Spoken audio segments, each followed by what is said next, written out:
পবিত্র কোরআনের 114টি সূরার মধ্য থেকে 111 নম্বর সূরা আপনাদের সামনে তেলাওয়াত করলাম। এই সূরার নাম সূরাতুল লাহাব। এই সূরাটি এখানে যারা আছেন আমি আশাবাদী প্রায় সকলেরই মুখস্থ আছে। এই সূরা মক্কায় অবতীর্ণ হয়েছে। সূরা ফাতিহার পরে অবতীর্ণ সূরা সূরাতুল লাহাব। এই সূরার দুটি নাম, একটা হলো সূরাতুল লাহাব আর একটা হলো সূরাতুল মাসাদ। লাহাব নামকরণ করা হয়েছে, এই সূরায় দুইটা লাহাব শব্দ আছে। একটা হলো তাব্বাত ইয়াদা আবি লাহাব আর একটা হলো সায়াসলা নারন যাতা লাহাব। লাহাব শব্দের প্রতি লক্ষ্য রেখে এই সূরার নামকরণ করা হয়েছে সূরাতুল লাহাব। এই সূরার শেষে আছে দেখবেন ফি জিদিহা হাবলুম মিম মাসাদ।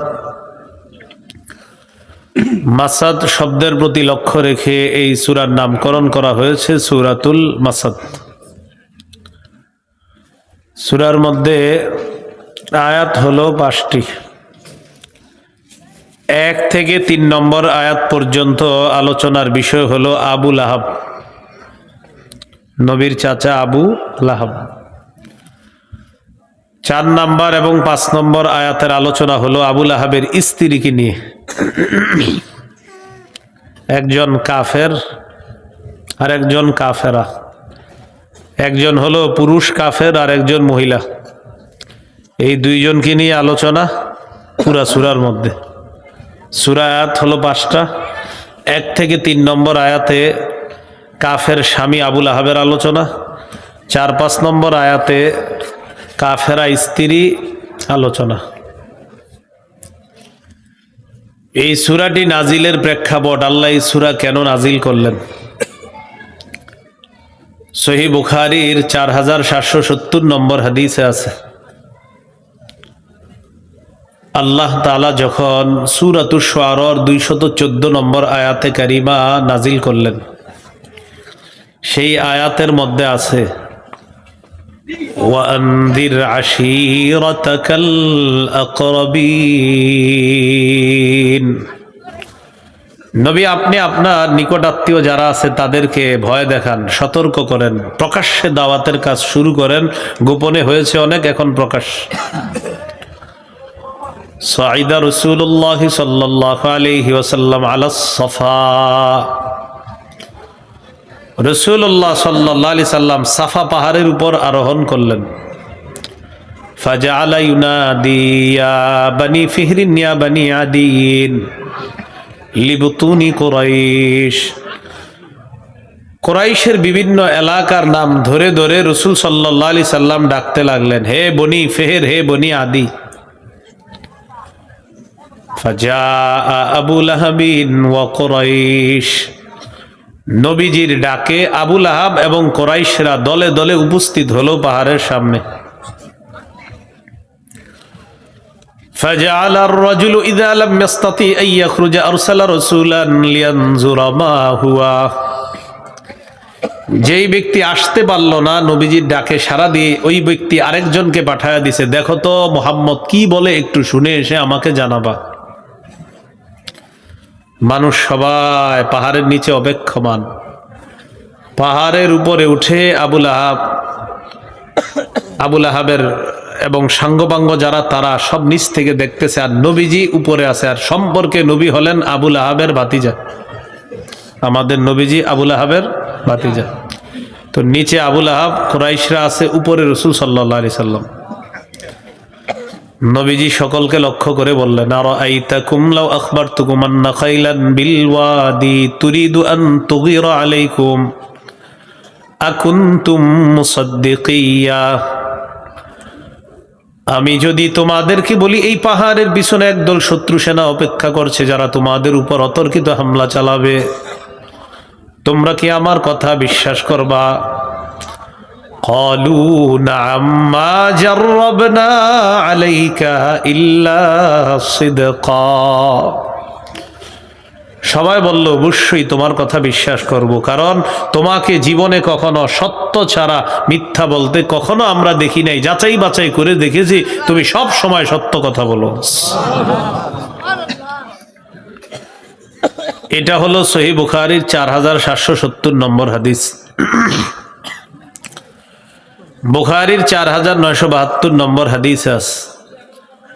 عن عبد الله بن عباس رضي الله تعالى عنهما أن النبي صلى الله عليه وسلم خرج إلى البطحاء فصعد إلى الجبل।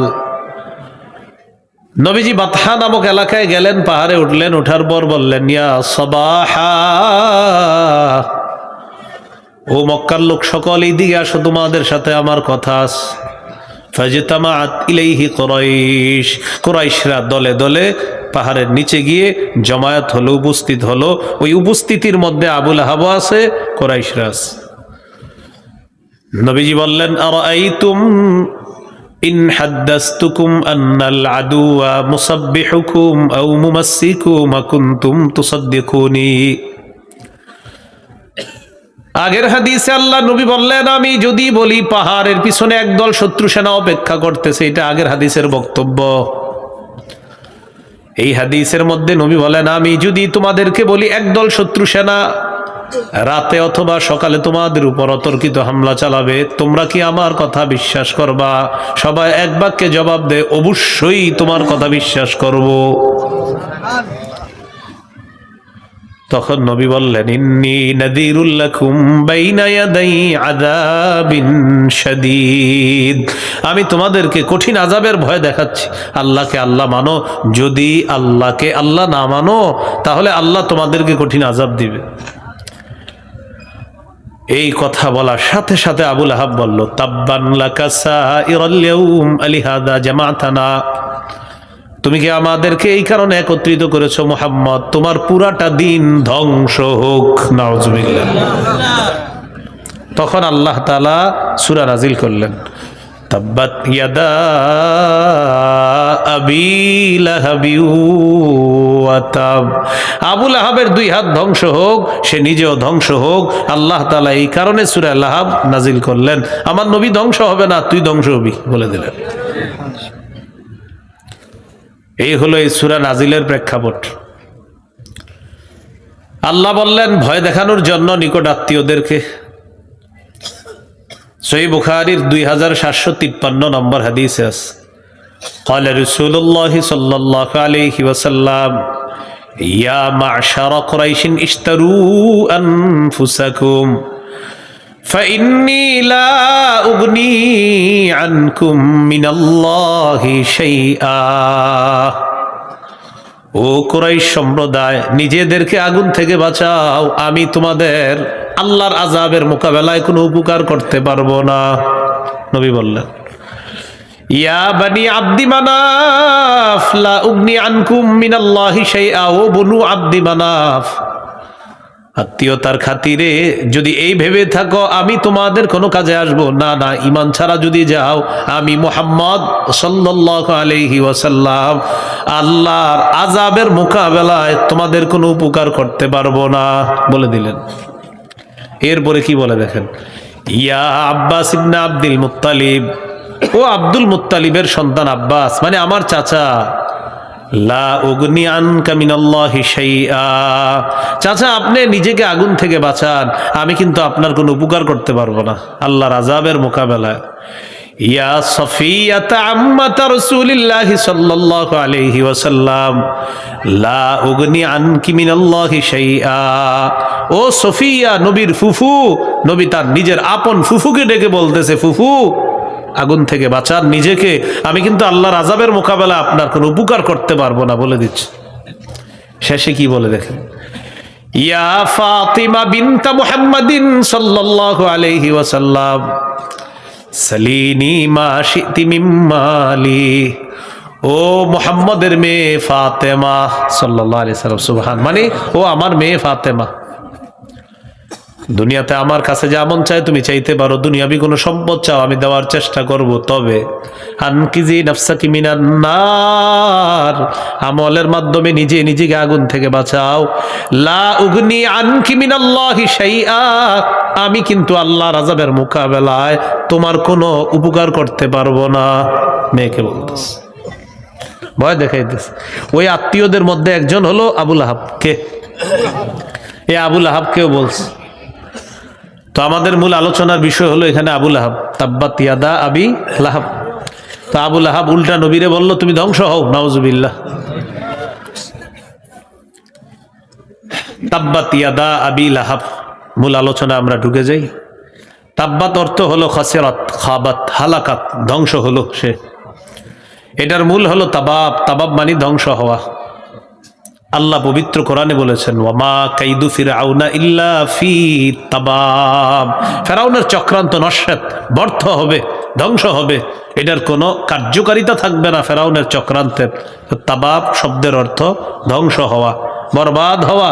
আল্লাহ তাআলা বলেন আবুল আহাবের 2 হাত বরবাদ হোক।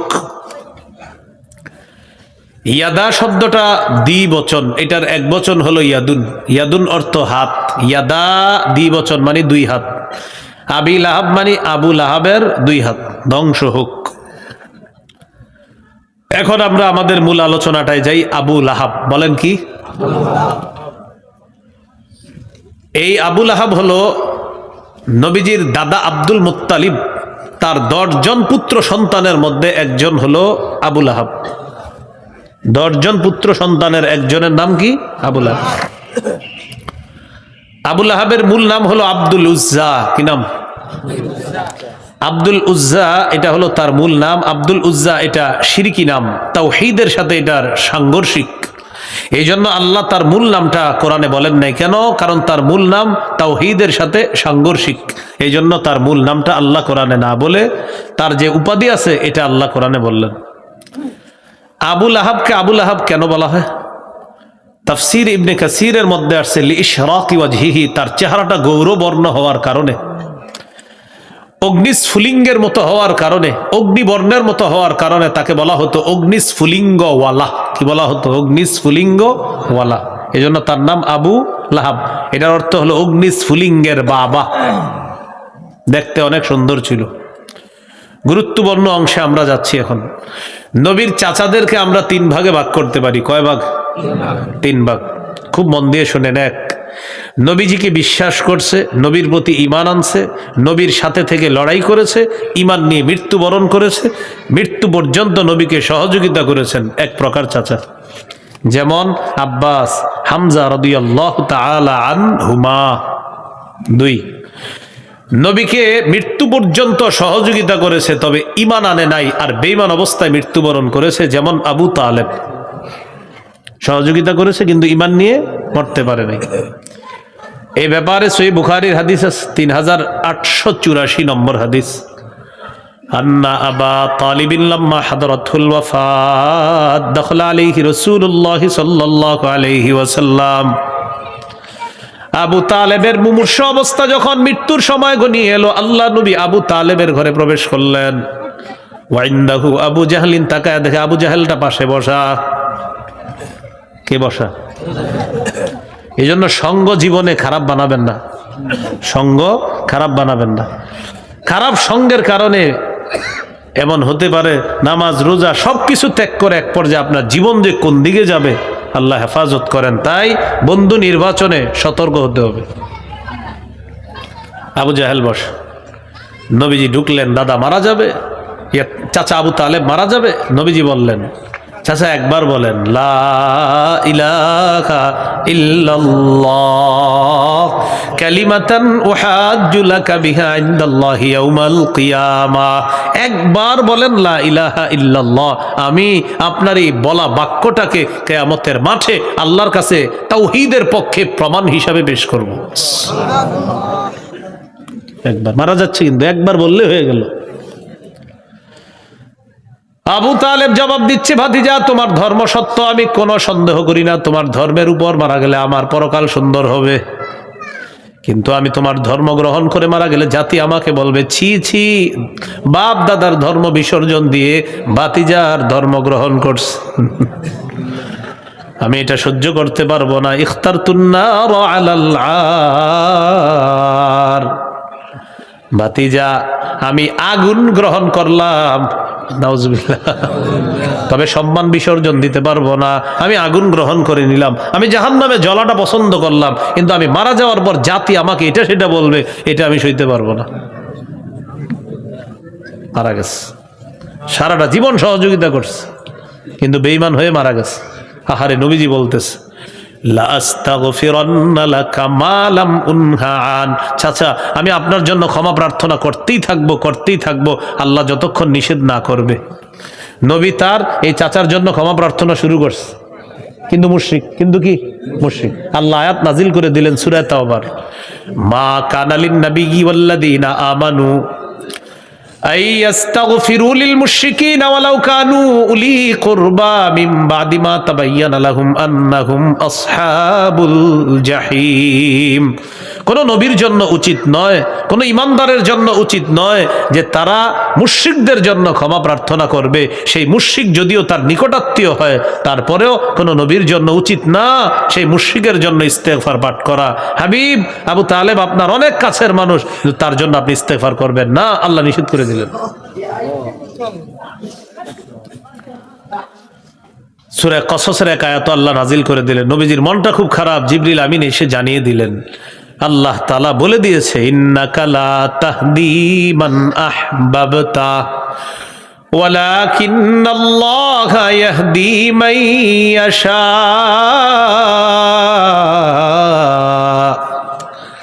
নবী আপনি যাকে ভালোবাসেন, পছন্দ করেন, তাকে আপনি হেদায়েত দিতে পারবেন না। আল্লাহ তাআলা যাকে চান তাকেই হেদায়েত দিয়ে দিবেন। আপনার পছন্দের মানুষকে হেদায়েত দিতে পারবেন না, আল্লাহ যাকে চান আল্লাহ তাকে হেদায়েত দিবেন। আয়াত নাজিল করে দিলেন, নিকট আত্মীয়র জন্য আপনি ইস্তেগফার করতে পারেন না, কারণ সে মুশরিক। মনে আসেনি চাচারা কয় ভাগ? এক নাম্বার ঈমান আনছে, ঈমানের উপর অটল ছিল, আব্বাস হামজা রাদিয়াল্লাহু আনহুমা। দুই নাম্বার ঈমান আনে নাই, সহযোগিতা করছে সারা জীবন, চাচা আবু তালেব। তিন নম্বর, নবীজির নবুয়ত প্রকাশের পর থেকে মরণ পর্যন্ত ঈমানও আনে নাই, সহযোগিতা করে নাই, মৃত্যু পর্যন্ত শত্রুতা করেছে, চাচা আবু লাহাব। কে? আবু লাহাব। বলেন সবাই, আমাদের আলোচ্য বিষয় বলেন আবু লাহাব। আমাদের আলোচ্য বিষয় কোনটা? আবু লাহাব। তাব্বাত ইয়াদা আবি লাহাব। এবার আমরা আজকের আলোচনার মূল অংশে ঢুকে যাচ্ছি।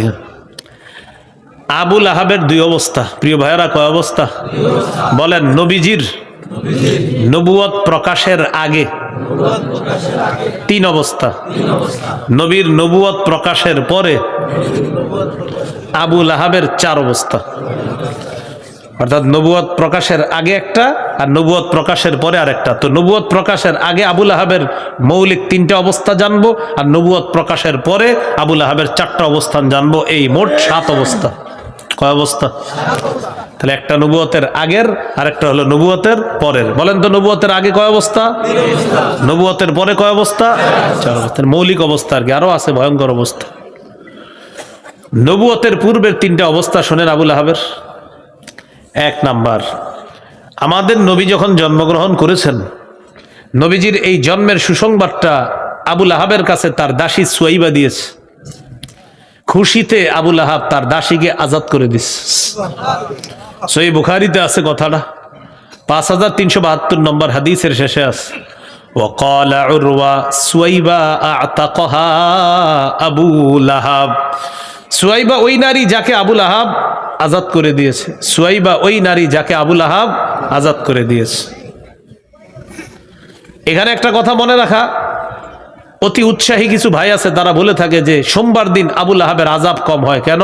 নবীর জন্মের খুশিতে দাসীকে আজাদ করে দিয়েছে, এই জন্য আজাব কম হয়, এরকম আপনার বলা হয় না। এটা ঠিক না, জাল বর্ণনা। বলেন কি বর্ণনা? সুয়াইবাকে আজাদ করছে এতটুকু ঠিক আছে, কিন্তু তার আজাব কম হয় এতটুকু অংশ, এটা সঠিক বর্ণনা না। তাহলে এলে এক অবস্থা।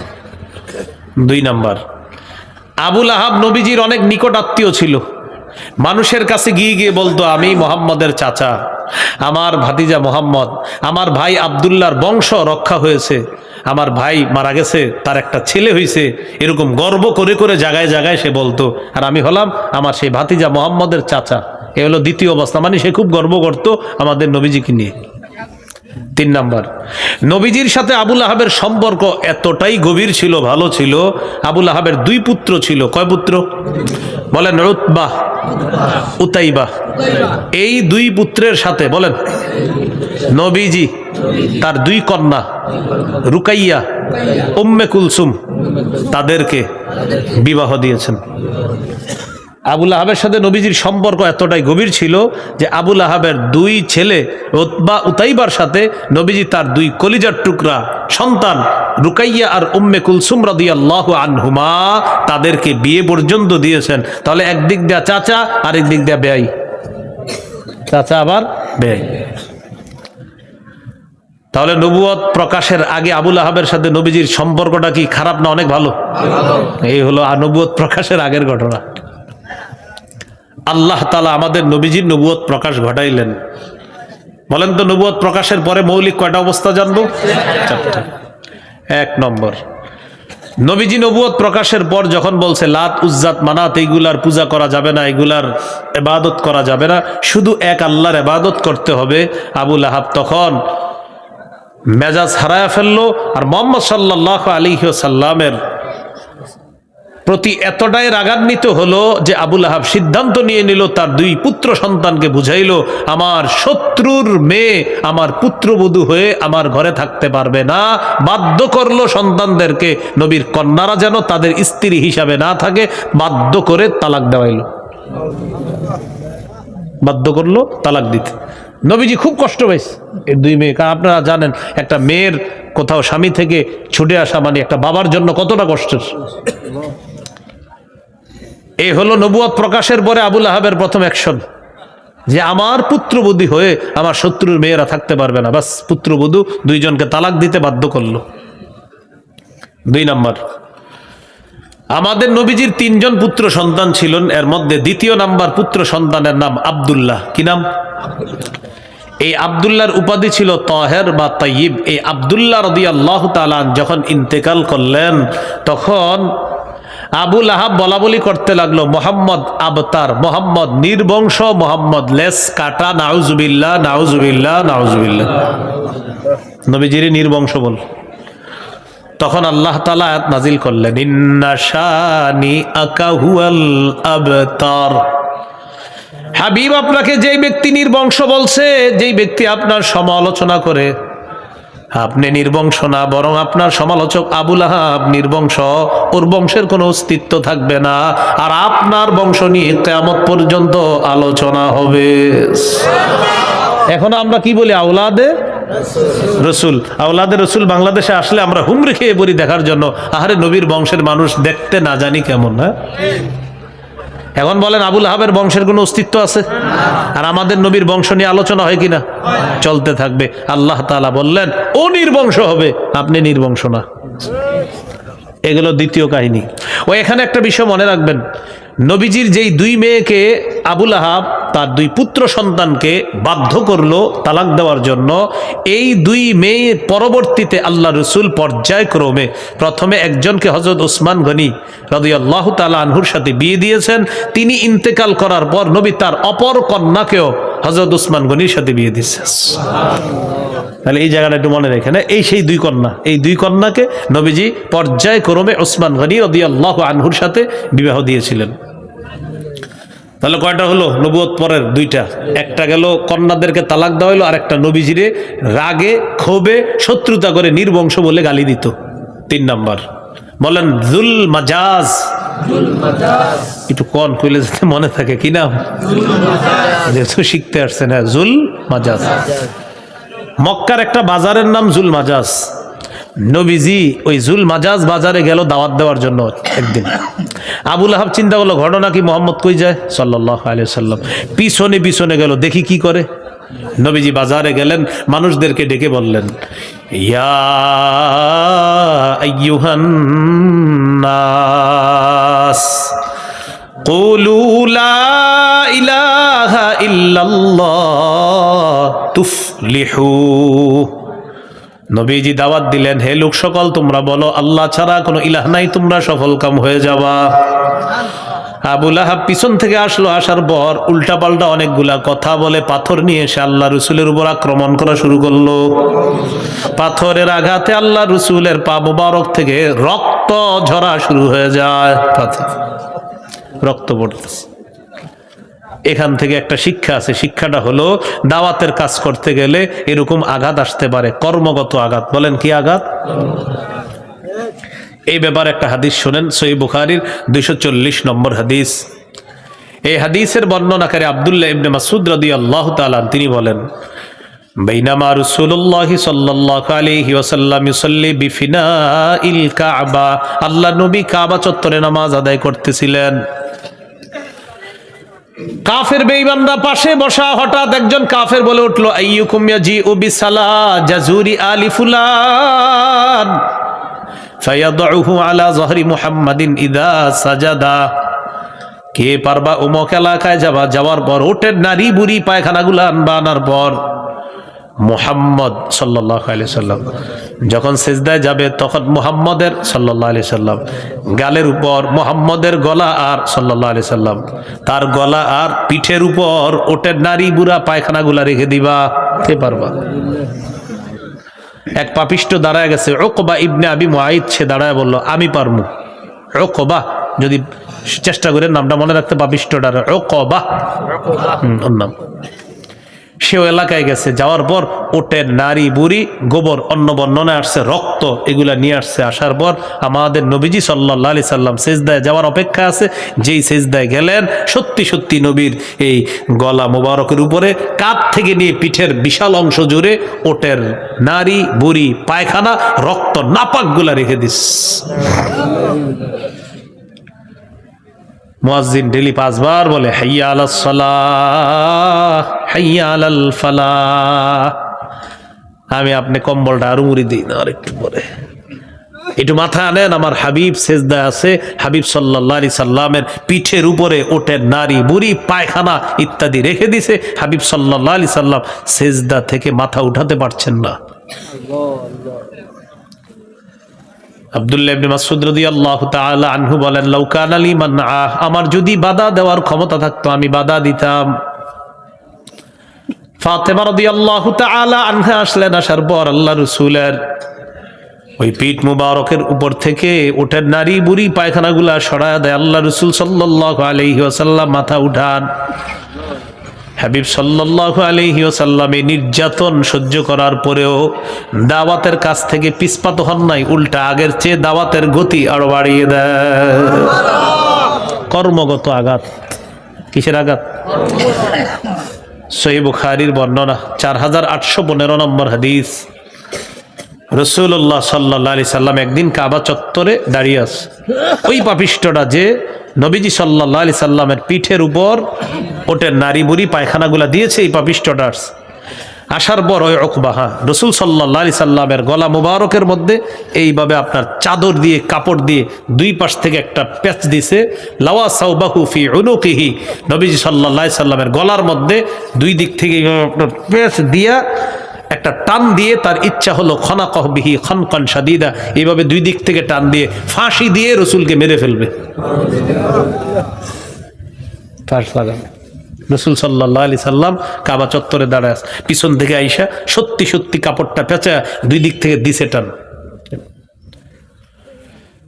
আবু বকর সিদ্দিক রাদিয়াল্লাহু তাআলা আনহু আসলেন, আসার পর উকবাকে একটা ধাক্কা দিয়ে সরায়া দিয়ে বললেন, আতাকতুলুনা রাজুলা আইয়াকুলা রাব্বি আল্লাহ ওয়া ক্বাদ জাআকুম বিল বাইয়িনাতি মির রাব্বিকুম।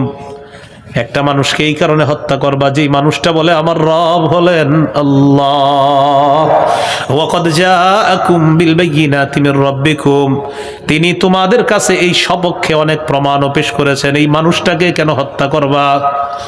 অন্য বর্ণনায় আসছে, নবী যখন দাওয়াত দিতে যাইতেন ফামিনহুম মান তাফালা, কেউ কেউ আল্লাহ রাসূলকে থুতু মারতো। ওয়া মিনহুম মান সাব্বা, কেউ কেউ আল্লাহ রাসূলকে গালি দিত। ওমিনহুম মান হাসসা আলাইহিত তুরাব, কেউ কেউ পাথর মারতো আল্লাহ রাসূলের গায়ে। মাঝে মাঝে বাহির থেকে যখন বাসায় আসতেন, আসার পর দেখা যাইতো জমাট রক্ত হয়ে আস, কাপড়টা চিরা। কাফের বেঈমানরা এই জামাগুলা টেনে হিচড়ে চিরে ফেলতো। কর্মগত আঘাত মনে আসেনি? জুল মাজাজ নামক বাজারে গিয়ে আবু লাহাব পিছন থেকে পাথরের আঘাতে রাসূল সাল্লাল্লাহু আলাইহি সাল্লামের পা মুবারক থেকে রক্ত ঝরিয়েছে। কি শিখলাম আমরা? কর্মের আঘাত আসতে পারে, আসলেও দাওয়াতের কাজ অব্যাহত রাখতে হবে, চালিয়ে যেতে হবে। দাওয়াত, সত্যের দাওয়াত, আল্লাহর পথে দাওয়াত, সৎ কাজের আদেশ, অসৎ কাজের নিষেধ, এই দাওয়াত সারা জীবন মুসলমান অব্যাহত রাখতে হবে। এটা মুসলমানের দায়িত্ব, কর্তব্য আল্লাহ রাসূল সাল্লাল্লাহু আলাইহি সাল্লামের উম্মত হিসাবে। কারণ আমাদের নবীর পরে আর কোনো নবী হবে না, এই জন্য দায়িত্বটা উম্মতকে পালন করতে হবে। কয় নাম্বার গেল? 3। ওই যে নবুয়ত পরবর্তী অবস্থা। 4, হাজি সাহেবরা হজ করতে আসছে। হাজিদের ক্যাম্পে রাসূল সাল্লাল্লাহু আলাইহি সাল্লাম ঢুকে সুবর্ণ সুযোগে তাদেরকে পার্সোনাল ভাবে দাওয়াত দেওয়ার চেষ্টা করলেন রাসূল সাল্লাল্লাহু আলাইহি সাল্লাম। কাদেরকে? হাজি সাহেবদেরকে। তো সুবর্ণ সুযোগটা কাজে লাগায় তাদেরকে রাসূল সাল্লাল্লাহু আলাইহি সাল্লাম দাওয়াত দেওয়ার চেষ্টা চালাইতেছে। আবু লাহাব চিন্তা করছে, ঘটনা কি মোহাম্মদ হাজিগো ক্যাম্পে ঢুকে গেল? সাল্লাল্লাহু আলাইহি সাল্লাম পিছনে পিছনে ঢুকছে। যেই নবী দাওয়াত দিবে ওই মুহূর্তে পিছন দিয়ে গিয়ে বলে, ইয়া আইয়ুহান নাস লা তুতিউহু ফাইন্নাহু সাবিউন কাযযাব। হে লোক সকল, তার কথা তোমরা শুনবা না, তাকে তোমরা মানবা না, তার কথা শোনার কিছুই নাই। সে হলো ধর্মত্যাগী, একজন বড় মানের মিথ্যাবাদী। নাউজুবিল্লাহ, নাউজুবিল্লাহ, নাউজুবিল্লাহ। আবু লাহাব। আল্লাহ তাআলা আমাদের নবীকে সান্ত্বনা দেয়। সূরা আনআমের 34 নম্বর আয়াতে আল্লাহ বলেন, ওয়ালাকাদ কুযযিবাত রুসুলুম মিন ক্বাবলিকা ফাসাবারু আলা মা কুযযিবু ওয়া উযু হাত্তা আতাহুম নাসরুনা। আল্লাহ তাআলা বলেন, নবী আপনার পূর্বে অনেক রাসূলদেরকে মিথ্যাবাদী বলা হয়েছে, তাদেরকে কষ্ট দেওয়া হয়েছে। হাত্তা আতাহুম নাসরুনা, এক পর্যায়ে আমি আল্লাহর সাহায্য তাদের কাছে আসছে। লা মুবাদ্দিলা লিকালিমাতিল্লাহ, আল্লাহর কথা পরিবর্তনকারী কেউ নাই। 4 নাম্বার আবু লাহাবের ঘটনা থেকে আমাদের জন্য শিক্ষা, দাওয়াতের কাজ করতে গেলে কথার আঘাত সহ্য করতে হবে। কিসের আঘাত? 3 নাম্বারটা জানলাম কর্মের আঘাত, 4 নাম্বারটা জানলাম কথার আঘাত। এই যে মিথ্যাবাদী বলছে, এরকম কথার আঘাত সহ্য করতে হবে আপনার। কিসের আঘাত বলেন তো? কথার আঘাত। উল্টা পাল্টা কথা বলবে অনেকে, কিন্তু আপনি দাওয়াতের কাজ এটা অব্যাহত রাখতে হবে। আল্লাহ তাআলা তৌফিক দান করেন। তাহলে এই হলো আবু লাহাবের, আমাদের নবীজির নবুয়ত প্রকাশের পরবর্তী 4 অবস্থা। আল্লাহ আমাদের সকলকে দাওয়াতের কাজ যেন আমরা অব্যাহত রাখতে পারি, চালু রাখতে পারি, এবং দাওয়াতের কাজ যেন আমরা সুন্দরভাবে কথা, কর্মের আঘাত ইত্যাদিগুলো সহ্য করেও জারি রাখতে পারি। আল্লাহ তৌফিক দান করেন। এই হলো তাব্বাত ইয়াদা আবি লাহাব, এই আবু লাহাবের আলোচনা গেল। আল্লাহ তাআলা আবু লাহাবের 2 হাত কেন বললেন? একটা সুন্দর কথা আমরা শিখি সবাই মিলে, বলেন। আরবরা অংশ বলে পূর্ণ ব্যক্তিকে বোঝায়। কি বললাম? আরবরা অংশ বলে পূর্ণ ব্যক্তিকে বোঝায়। হাত কি পূর্ণ ব্যক্তি না অংশ? এই জন্য হাত বলে আরবরা পূর্ণ ব্যক্তিকেই বোঝায়। তাই আল্লাহ বললেন তাব্বাত ইয়াদা আবি লাহাব, আবু লাহাবের 2 হাত ধ্বংস হোক, মানি আবু লাহাব ধ্বংস হোক। এখানে আল্লাহ অংশ বলে পূর্ণ আবু লাহাবকেই বুঝিয়েছ। ওয়া তাব্বা, এবং সে ধ্বংস, ডাবল ধ্বংস বললেন আল্লাহ, ধ্বংসের এটা গুরুত্ব দিলেন আল্লাহ তাআলা। এই গেল সূরা লাহাবের প্রথম আয়াত। দ্বিতীয় আয়াতে চলে যাই আমরা। মা আগনা আনহু মালুহু ওয়া মা কাসাব। আবু লাহাব 2টা বিষয় নিয়ে অহংকার করত। কয়টা? 1 নাম্বার সম্পদ, 2 নাম্বার সন্তান, সন্তানের আধিক্যতার পুত্র সন্তান নিয়ে অহংকার করত।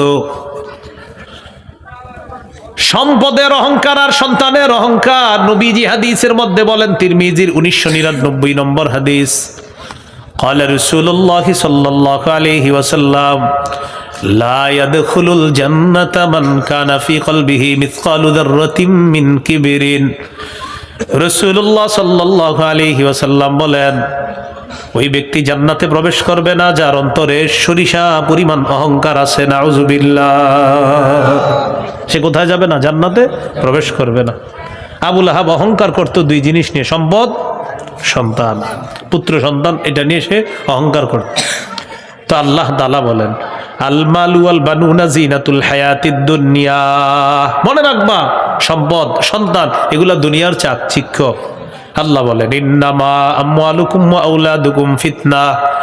এ মানুষ মনে রাখবা, তোমাদের সম্পদ আর তোমাদের সন্তান তোমাদের জন্য পরীক্ষা। আল্লাহ তাআলা বলেন, ইয়া আইয়ুহাল্লাযীনা আমানু লা তুলহিকুম আমওয়ালুকুম ওয়ালা আওলাদুকুম আন যিকরিল্লাহ। হে ঈমানদারগণ, তোমাদেরকে তোমাদের সম্পদ, তোমাদের সন্তান যেন আল্লাহর স্মরণ থেকে গাফেল করে না দেয়, বিমুখ করে না দেয়।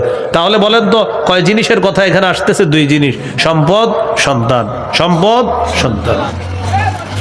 আমরা একটা কথা মনে রাখা, সম্পদ আর সন্তানের মায়ায় যেন কখনো আল্লাহকে ভুলে না যাই, এই কথাটা মনে রাখা। আসেন আবু লাহাবের কথায় চলে যাই। 2 নম্বর আয়াত সূরা লাহাবের, মা আগনা আনহু মালুহু ওয়া মা কাসাব। আবু লাহাবের সম্পদ এবং তার সন্তান তার কোনো কাজে আসে নাই। বদর যুদ্ধে কাফেররা শোচনীয় পরাজয় বহন করার পর, শোচনীয় পরাজয় বরণ করার 7 দিন পর আবু লাহাবের গলার মধ্যে গুটি বসন্তের রোগ হয়েছে গলায়। বদর যুদ্ধে কাফেররা শোচনীয় পরাজয় হলো। শোচনীয় পরাজয় গ্রহণ করার পর, এই শোচনীয় পরাজয়ের পর 7 দিন পর আবু লাহাবের গলার মধ্যে গুটি বসন্তের রোগ হয়েছে। আর আরবরা বসন্তের রোগ খুব ভয় পাইত, এটাকে তারা বিশ্বাস করত এটা ছোঁয়াছে রোগ, না জানি আমার গায়ে চলে আসতে পারে। আবু লাহাবের পুত্ররা দেখলো বাপের রোগ এটা বেড়ে যাচ্ছে, এক পর্যায়ে বসন্তের রোগে আবু লাহাবের মৃত্যু হয়ে গেল। সন্তানরা লাশ রেখে পালায়া চলে গেল। আবার আয়াতে আসেন, মা আগনা আনহু মালুহু ওয়া মা কাসাব। আবু লাহাবের সম্পদ কাজে আসলো না, সন্তান কাজে আসলো না, বাপের লাশ রেখে সন্তানরা পালায়া গেছে। কাজে আসছে? 3 দিন পর্যন্ত লাশটা পড়ে আছে। লাশ পচে, লাশ থেকে গন্ধ যখন বের হওয়া শুরু হয়ে যায়, এরপর আবু লাহাবের সন্তানরা ফিরে আসছে। আসার পর মক্কার এক ব্যক্তির সহায়তায় বাবার লাশটা মক্কার উঁচু ভূমির মধ্যে নিয়ে যায়। যেমন করোনা ভাইরাসের সময় কুটিপতির সন্তান বাবার লাশ রেখে হুজুরে ফোন দিছে, হুজুর ঠেকায় বললে তো আপনাকে স্মরণ করি, কি করা, ওই আব্বার লাশটা অমুক জায়গায় আছে, এটা ওখান থেকে নিয়ে যান, ভুলেও আমার বাড়ির দিকে কিন্তু আইসেন না। এমনি মারপিট যখন লাগবো তখন আপনাদেরকে পিড়ে টিড়ে সংসদে গিয়ে গোলমো, আপনারা রং মাইকা বসেছিলেন, বাকি এখন আমার আব্বার লাশটা নিয়ে একটু দাফন করেন।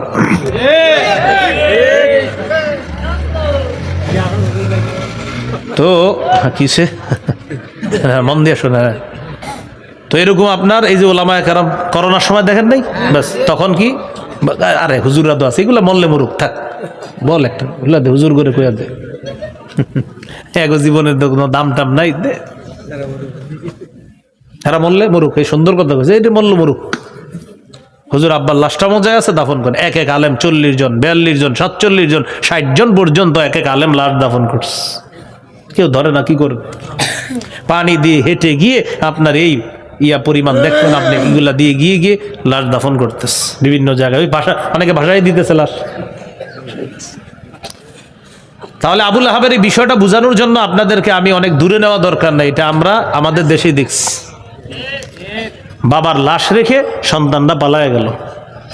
3 দিন পরে আইসা একজনের সহায়তায় পয়সা গন্ধ বের হইতেছে, তো কারা খোঁজ দিছে যে আর পারতেছি না আমরা, কি করবা করো, কারণ কেউ এই লাশের কাছে আসে না, সবাই তো ভয় পাচ্ছে।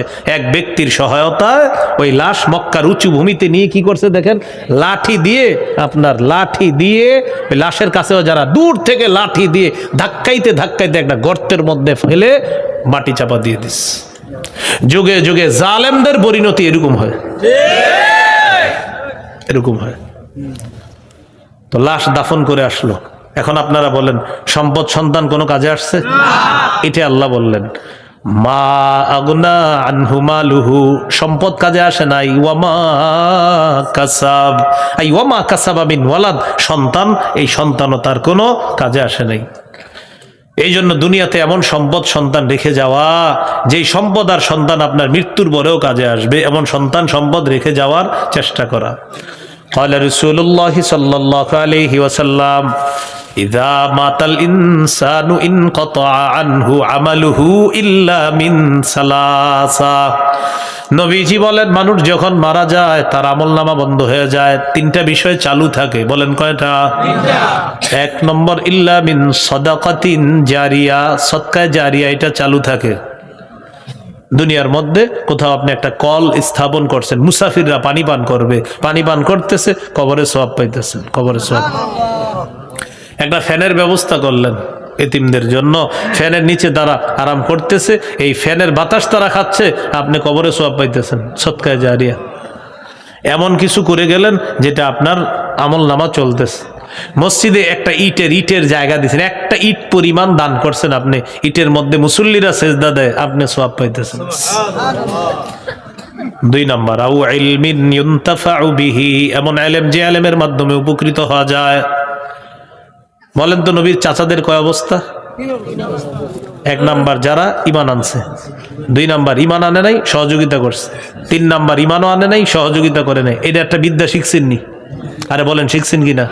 আমি মারা যাওয়ার পর আপনারা আরো যাদেরকে বলবেন, সওয়াবটা আমিও পাবো।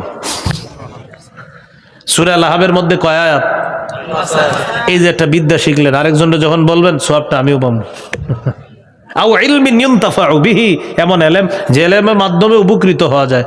শাইখুল হাদিস আল্লামা আজিজুল হক রহমতুল্লাহি আলাইহি কি পরিমাণ ছাত্র দুনিয়াতে রেখে, তার শুধু শাইখুল হাদিস ছাত্র আছে অসংখ্য, অগণিত ছাত্র শুধু শাইখুল হাদিস। আর শাইখুল হাদিস ছাড়া মুফতি, মুহাদ্দিস, মুফাসসির তো আরো রয়ে গেছে, শুধু শাইখুল হাদিস অসংখ্য, অগণিত শাইখুল হাদিস আল্লামা আজিজুল হক রহমতুল্লাহ আলাইহির ছাত্র। তাহলে কি অবস্থা? আও ইলমিন ইউনতাফাউ বিহি, এমন ইলম যে ইলমের মাধ্যমে উপকৃত হওয়া যায়, এগুলো দুই নাম্বার। তিন নাম্বার, আও ওয়ালাদিন সালিহিন ইয়াদউ লা, এমন একজন নেককার সন্তান রেখে যাওয়া, যে নেককার সন্তান মা বাবার জন্য বলবে, রব্বির হামহুমা কামা রব্বায়ানি সগীরা। সন্তান বলবে, রব্বির হামহুমা কামা রব্বায়ানি সগীরা, আল্লাহ রব আমার মা বাবার প্রতি আপনি দয়া করেন, যেমন শৈশবে তারা আমাকে লালন পালন করেছে। এরকম একজন নেককার সন্তান দুনিয়াতে রেখে যাওয়া। বুঝে আসছে কথাগুলা? এখন তো বাবা মারা যাওয়ার পরেও বাচ্চাদেরকে নিয়ন্ত্রণে আনার জন্য যেদিন মারা যায় সেদিনই টেলিভিশনটা চালু করে। বাচ্চাদেরকে নিয়ন্ত্রণে আনতে হবে। টেলিভিশন আজকে ভাই মরা মানুষ এমনিও গুনাহ, সবসময় গুনাহ। একটু তো না, আপনার আব্বারে তো একটু কবরে যাইতে দেন। আসলে বাচ্চারা ডিস্টার্ব করে তো টেলিভিশনটা ছাড়তে হইছে। আও ওয়ালাদিন সালিহিন ইয়াদউ লা, এমন একজন নেককার সন্তান রেখে যাওয়া, যে নেককার সন্তান বাবার জন্য দোয়া করবে। তাহলে আবুল আহাবের কথায় চলে আসি, মা আগনা আনহু মালুহু ওয়া মা কাসাব, সম্পদ কোনো কাজে আসে নাই, সন্তানও কোনো কাজে আসে নাই। আল্লাহ তাআলা আমাদেরকে সম্পদ, সন্তান এগুলা যেন কাজে লাগিয়ে দুনিয়া থেকে যেতে পারি, আল্লাহ তৌফিক দান করেন। এগুলো দুই নম্বর আয়াত। তিন নম্বর আয়াত, সায়াসলা নারান যাতা লাহাব, গর্তের মধ্যে সন্তানরা লাঠি দিয়ে ধাক্কাইতে ধাক্কাইতে গর্তের মধ্যে পুঁতে আসছে। আল্লাহ তাআলা বলেন, এটা তো দুনিয়ার অবস্থা, এখন আখিরাতের কি অবস্থা হবে? আল্লাহ বলেন, সায়াসলা, অচিরেই সে প্রবেশ করবে, নারা, আগুনে, যাতা লাহাব, লেলিহান অগ্নিশিখা যুক্ত আগুনের মধ্যে আবুল আহাব প্রবেশ করবে। দুনিয়া বরবাদ, আখিরাতও বরবাদ। সায়াসলা, অচিরেই সে প্রবেশ করবে, নারা, আগুনে, যাতা লাহাবিন, লেলিহান অগ্নিশিখা যুক্ত আগুন, অগ্নিস্ফুলিঙ্গওয়ালা আগুনের মধ্যে আবুল আহাব প্রবেশ করবে। এই হলো 1 থেকে 3 নম্বর আয়াত। তাহলে একটু 1 থেকে 3 নম্বর আয়াতের শিক্ষাটা একটু শিখেন। প্রথম আয়াতে আমার নবীকে আবুল আহাব অভিশাপ দিছিল, অভিশাপের জবাব আল্লাহ দিছে প্রথম আয়াতে। দ্বিতীয় আয়াতে আল্লাহ বললেন, ঈমান না থাকার কারণে ওর সম্পদ, সন্তান কোনো কাজে আসে নাই। 3 নম্বর আয়াতে আল্লাহ বলেন, ঈমান না থাকার কারণে পরকালটাও ওর বরবাদ হয়ে গেছে। মনে থাকবেন ইনশাআল্লাহ ভাই? 4-5 নম্বর আয়াতে চলে যাই। ওয়ামরাতুহু হাম্মালাতাল হাতাব ফি জিদিহা হাবলুম মিন মাসাদ, আবুল আহাবের স্ত্রীও জাহান্নামে প্রবেশ করবে, অগ্নিস্ফুলিঙ্গওয়ালা আগুনে আবুল আহাবের স্ত্রীও প্রবেশ করবে। হাম্মালাতাল হাতব, যেই স্ত্রী ইন্ধন বহনকারিনী, কাঠ বহনকারিনী স্ত্রী, ফি জিদিহা হাবলুম মিন মাসাদ, তার গলার মধ্যে থাকবে পাকানো দড়ি, পাকানো রশি। কি থাকবে? পাকানো রশি। তাহলে বলেন আবুল আহাবের স্ত্রীও কোথায় যাবে? আগুনে। কোথায় যাবে? আগুনে। আবুল আহাবের স্ত্রী সম্পর্কে এবার জানি। ওয়ামরাআতুহু, আবুল আহাবের স্ত্রী, স্ত্রীর নাম হলো আওরা। কি নাম? আওরা মানে টেরা। আবুল আহাবের স্ত্রী একটু টেরা ছিল, এই জন্য তাকে বলা হয় আওরা। তার আরেকটা নাম হলো আরওয়া। আরেকটা নাম কি? আরওয়া। তার কুনিয়ত বা উপনাম হলো উম্মে জামিল। উম্মে জামিল নামে সে প্রসিদ্ধ। তাহলে আওরা অথবা আরওয়া তার নাম, উম্মে জামিল নামে সে প্রসিদ্ধ। সে মুসলমানদের প্রচণ্ড বিরোধিতা করত, আর তার স্বামীকে সে সহযোগিতা করত কুফরির ক্ষেত্রে, আর সত্যকে অস্বীকার করার ক্ষেত্রে এই স্ত্রী তার স্বামীকে সহযোগিতা করতো। মানে ভালো কথা সহযোগিতা করতো না, আর যত খারাপ কথা আছে এগুলাতে সে স্বামীকে সহযোগিতা করতো। হ্যাঁ কুফরিটা, হ্যাঁ এটাই ঠিক আছে, সত্য অস্বীকার, হ্যাঁ হ্যাঁ এটাই ঠিক আছে, এরকম সহযোগিতা করত। কে? আবুল আহাবের স্ত্রী। আল্লাহ বলেন তার স্ত্রীও প্রবেশ করবে। কি অবস্থা? হাম্মালাতাল হাতব, এমন অবস্থায় যে সে কাষ্ঠ বহনকারিনী। হাম্মালাতাল হাতব কাকে বলে? খুব মন দিয়ে শুনেন। এক, আরবের মধ্যে সংসারে ভাঙ্গন সৃষ্টি হওয়ার পর, যেমন আমরা বাংলাদেশে বলি সংসারে আগুনটা লাগাইলো কে, বলি না? আরবের মধ্যে সংসার ভাঙ্গন সৃষ্টিকারিনী তাকে বলা হয় হাম্মালাতাল হাতব। সৌদি মানে আপনার মক্কায়, আরবের মধ্যে যখন কারো সংসার ভাঙতো বলতো, আচ্ছা এই সংসার ভাঙ্গার পিছনে ইন্ধনটা কে জুগাইছে? আওরা বা উম্মে জামিল, আবুল আহাবের স্ত্রী। এই জন্য আবুল আহাবের স্ত্রীকে বলা হয় হাম্মালাতাল হাতব, মানে ইন্ধন বহনকারিনী। ওই সংসার ভাঙার পিছনে ইন্ধন যোগান দানকারিনী, বহনকারিনী। দুই নাম্বার, সমাজে কোনো ফেতনা যখন লাগতো তখন বলতো, আচ্ছা এই ফেতনাটা লাগলো কেন, এটার পিছনে কে কলকাঠি নাড়ছে, খুঁজা দেখা যায় তো আবুল আহাবের স্ত্রী। আর আপনার ওই সমাজে বিশৃঙ্খলা সৃষ্টিকারিনীকেও বলা হয় হাম্মালাতাল হাতব, অর্থাৎ সমাজে আগুন লাগানোর পিছনে ইন্ধন যোগান দানকারিনী, সমাজে ফেতনার পিছনে ইন্ধন বহনকারিনী আবুল আহাবের স্ত্রী। তাহলে দুইটা বললাম, সংসার ভাঙার পিছনে ইন্ধন বহনকারিনী, সংসারের মধ্যে অশান্তি, সমাজে অশান্তি সৃষ্টির পিছনে ইন্ধন বহনকারিনীকে বলা হয় হাম্মালাতাল হাতব। তিন, হাতব মানি কাঠ, হাম্মালা মানি বহন করা। আবুল আহাবের স্ত্রী ধনী মানুষ ছিল, কিন্তু কৃপণতা করে সে কোনো দাস দাসী রাখতো না, কারণ দাস দাসী দিয়ে কাজ করাইলে তাদেরকে টাকা পয়সা দিতে হবে, বেতন দিতে হবে। কৃপণতা করে ও নিজে জঙ্গলে যাইতো, যাওয়ার পর সেখান থেকে লাকড়ি, কাঠ এগুলা নিয়ে গলার মধ্যে যে পাকানো রশি এটা দিয়ে বেঁধে সে নিজেই লাকড়ি নিয়ে আসতো, জ্বালানি সংগ্রহ করে এনে সে রান্না বান্না করতো। আর কাঠ বহনকারিনীর আরবি হলো হাম্মালাতাল হাতব। আল্লাহ জানে মনে থাকবে নি। তাহলে এক নাম্বার, সংসার ভাঙ্গার পিছনে ইন্ধন বহনকারিনী হাম্মালাতাল হাতব। দুই, সমাজে ফিতনা সৃষ্টির পিছনে ইন্ধন বহনকারিনী হাম্মালাতাল হাতব। তিন, কৃপণতা করে কাঠ সংগ্রহ করে কাঠ নিজে বহনকারিনীকেও বলা হয় হাম্মালাতাল হাতব। আল্লাহ জানে মনে থাকবে। এই এখন থেকে যখন পড়বেন ওয়ামরাআতুহু হাম্মালাতাল হাতব, এটা পড়বেন সাথে সাথে যেন আপনার একটা ইতিহাস আপনার মাথায় এসে পড়ে, হাম্মালাতাল হাতব তো ওই জিনিস সংসার ভাঙে, ওই জিনিস সমাজে ফিতনা সৃষ্টি করে, এরকম যেন আপনার মাথায় চলে আসে। এই হলো হাম্মালাতাল হাতব। ফি জিদিহা হাবলুম মিন মাসাদ, সে যখন জাহান্নামে প্রবেশ করবে তখনও তার গলার মধ্যে ওই পাকানো রশি দিয়ে কাঠ থাকবে। এই অবস্থায় তাকে রশি দিয়ে বেঁধে টানতে টানতে জাহান্নামে নিক্ষেপ করা হবে। এখানে কিন্তু দুইটা বিষয়, এক, পাকানো রশি দিয়ে দুনিয়াতে এসে কাঠ বহন করে ওইটা পেঁচায়া নিয়ে আসতো, এটা হলো একটা। আরেকটা হলো আখেরাতে তার গলায় পাকানো রশিটা লাগায়া টানতে টানতে জাহান্নামে নিক্ষেপ করা হবে। এই হলো ফি জিদিহা, তার গলায় থাকবে হাবলুন রশি, মিম মাসাদ পাকানো, পাকানো রশি থাকবে, দড়ি থাকবে। শেষ হয় নাই কথা। আবুল আহাবের স্ত্রী মুসলমানদেরকে সহ্য করতে পারতো না। আল্লাহ তাআলা যখন এই সূরা নাজিল করছে, বলেন তো এই সূরার মধ্যে জাহান্নামে যাবে এমন কয় ব্যক্তির কথা বলছে আল্লাহ? এক। দুই, স্ত্রী। আবুল আহাবের স্ত্রী এই কথা শুনছে, তোমার জামাইও যাবে জাহান্নামে, তুমিও যাবা। কে বলছে? মুহাম্মদ সাল্লাল্লাহু আলাইহি সাল্লামকে তার রব জানায় দিছে। পাথর নিছে, পাথর নিয়ে আসছে আমাদের নবীকে হত্যা করার জন্য। আবুল আহাবের স্ত্রী, আবুল আহাবের স্ত্রী পাথর নিয়ে আসার পর আমার নবীর সামনে দাঁড়িয়েছে, পাশে আবু বকর সিদ্দিক রাদিয়াল্লাহু তাআলা আনহু আছে। আমার নবী আবুল আহাবের স্ত্রীর সামনে আছে। মুফাসসিরিনে কেরাম লিখেছেন, দালাইলুন নবুয়তের মধ্যে আসছে, নবীকে সবাই দেখতেছে, আবুল আহাবের স্ত্রী শুধু দেখতেছে না। নবীজির মুজিজা আল্লাহ ঘটাইছে এখানে, সবাই দেখতেছে। নবীজিও সবাইকে দেখতেছে, সবাই নবীজিকে দেখতেছে, শুধু আবুল আহাবের স্ত্রী নবীরে দেখতেছে না, অথচ অন্য সবাইকেও আবুল আহাবের স্ত্রী দেখতেছে আর সবাই তাকেও দেখতেছে। সে শুধু একজনকে দেখতে পাচ্ছে না, যাকে পাথর মারার জন্য আসছে। আল্লাহ হেফাজত করছে, সুবহানাল্লাহ।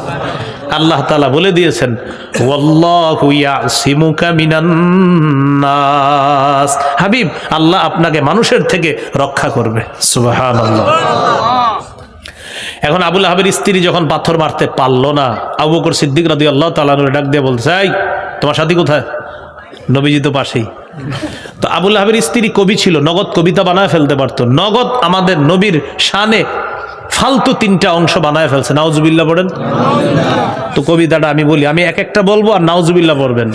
আগে আরবিটা বলি, আরবি বলার পরেও নাউজুবিল্লাহ পড়বেন। মুজাম্মামান আসাইনা, নাউজুবিল্লাহ। ওয়া আমরাহু আবাইনা, নাউজুবিল্লাহ। ওয়া দীনাহু ক্বালাইনা, নাউজুবিল্লাহ। এবার অনুবাদ করার পরেও নাউজুবিল্লাহ পড়বেন। 1 নাম্বার, মুজাম্মামান আসাইনাহু, নিন্দিত ব্যক্তির আমরা নাফরমানি করলাম। আমাদের নবীকে নিন্দিত ব্যক্তি বলল আবুল আহাবের বিবি। এরপর বলল আমরাহু আবাইনা, আমরা তার আদেশ প্রত্যাখ্যান করলাম। নবীজির আদেশ আমরা গ্রহণ করলাম না, প্রত্যাখ্যান করলাম। আবাইনা, অস্বীকার করলাম। 3 নাম্বার বলল ওয়াদিনাহু ক্বালাইনা, নবীর এই দিনকে আমরা ঘৃণা ভরে প্রত্যাখ্যান করলাম। এই হলো আমার নবীর শানে ফালতু 3টা অংশ নগদ বানায় ফেলছে আবুল আহাবের। ও কবি ছিল, নগদ আপনার কবিতা বানায় ফেলতে পারতো। এই হলো আবুল আহাবের স্ত্রী। এখান থেকে একটা বিষয় ভাই সারা জীবন মনে রাখবেন, স্বামী স্ত্রী 2 জনের মধ্যে একজন যদি মোটামুটি ভালো হয়, তার সংস্পর্শে আরেকজনও মাশাআল্লাহ ঠিক হয়ে যায়। এখানে জামাইটাও যেমন ছিল, বউটাও এরকমই ছিল। এই জন্য রাসূল সাল্লাল্লাহু আলাইহি সাল্লাম এক হাদিসে বলছে 3টা, আর এক হাদিসে বলছে 4টা, যে আল্লাহর কাছে 4টা জিনিস চেয়ে নিবা। কয়টা? এক হাদিসে 3টা আছে, আর এক হাদিসে আছে 4টা।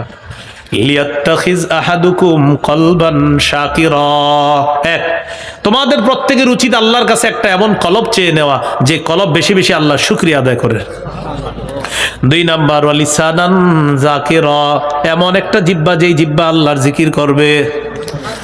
3 নাম্বার, আমরাআতান তুইনু আহাদাকুম আলা তাআতিল্লাহ, এমন একজন বিবি আল্লাহর কাছে চেয়ে নিবা, যে বিবি তোমাদেরকে আল্লাহর ইবাদতে সহযোগিতা করবে।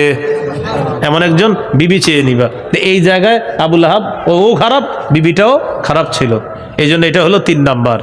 4 নাম্বার, ওয়াজাসাদান সাবিরান আলাল বালা, এমন একটা শরীর আল্লাহর কাছে চেয়ে নিবা, যে শরীরটা বালা মুসিবতে ধৈর্য ধারণ করতে পারে। সুবহানাল্লাহ। এই 4টার মধ্যে একটা হলো একজন নেককার বিবি। সহিহ মুসলিমের হাদিস 3535 নম্বর হাদিস। ক্বালা রাসূলুল্লাহ সাল্লাল্লাহু আলাইহি ওয়াসাল্লাম, الدنيا متاع الدنيا كلها متاع وفي رواية الدنيا متاع وخير متاع الدنيا المرأة الصالحة। নবীজি বলেন আদ-দুনিয়া কুল্লুহা মাতা, এই দুনিয়া পুরাটাই হলো ভোগের জায়গা। ওয়া খায়রু মাতা'id দুনিয়া আল মারআতুস সালিহা, এই পৃথিবীর মধ্যে সবচেয়ে শ্রেষ্ঠ সম্পদ হলো একজন নেককার স্ত্রী পেয়ে যাওয়া।